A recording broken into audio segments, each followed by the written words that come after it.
Hey guys, so if you couldn't tell already, my video is about the Japanese tea garden, and I thought I just had to get the classic most loved Golden Gate Bridge video.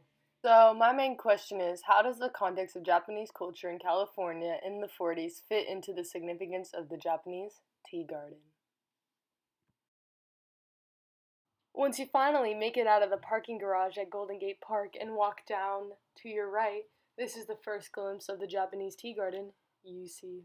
Once you walk a little further, you will make it to the main entrance of the Japanese tea garden. Here's the main entrance. When we arrived, there is a sign telling you that the Golden Gate Park is open year-round. Also, when you enter through that doors into that booth, you have to pay a $6 fee.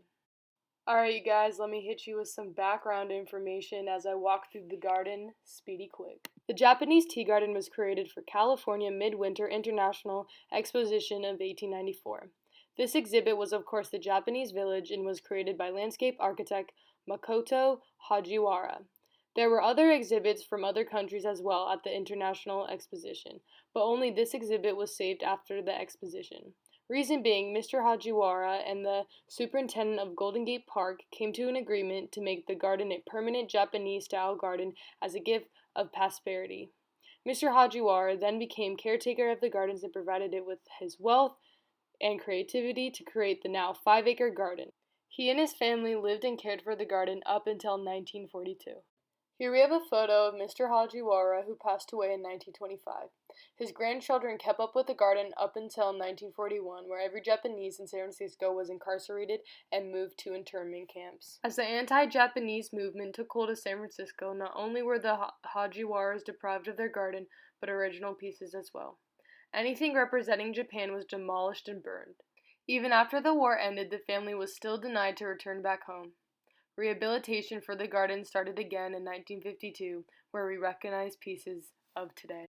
As you can see today, the garden is filled with classic Japanese-style elements such as the arched drum bridge, a weirdo climbing down the bridge, pagodas, which are a Hindu or Buddhist temple or sacred building, typically a many-tiered tower, stone lanterns, and a personal favorite, the koi ponds.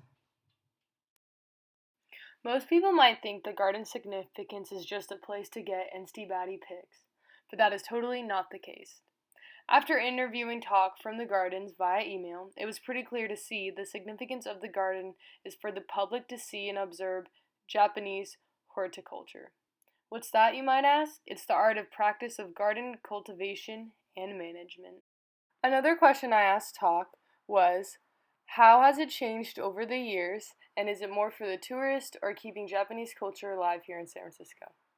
With that, he replied, it is for both the tourist and for the sake of keeping the Japanese culture alive.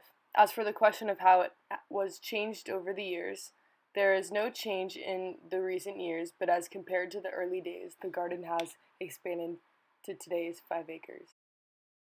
As for the future of the garden will continue to thrive and allow the public to learn its beauty and history. Alright, now that's a wrap. Thank you for watching and good luck on your final. Oh, wait, we gotta flex the Fila's. And my Vans. Crusty, dusty, musty.